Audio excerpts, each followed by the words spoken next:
So we have a 2011 Terrain, GMC Terrain 4-cylinder, in for a common repair that we do plenty of. It's Anthony from Meineke Cineminson. So with the top of the engine apart, the airbox, and the engine cover, if you look right down here past the oxygen sensor, the manifold is split right in half. Most commonly that causes that, I'll attribute to a majority of it, the quality of the metal today just isn't what it was 20 years ago. On top of that, no one tuning up and maintaining their cars properly.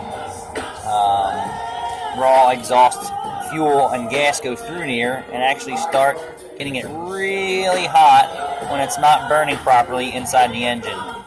So as it gets real hot and then it cools, this is kind of what happens. Cracks right in half, and a majority of every one of these that we've done has cracked in half in the same spot. So, good tune-ups, drive your car easy. You probably won't have to do this if you have an 11 Terrain and most of these 4-cylinder engines and a lot of General Motors products. Meineke Cineminson.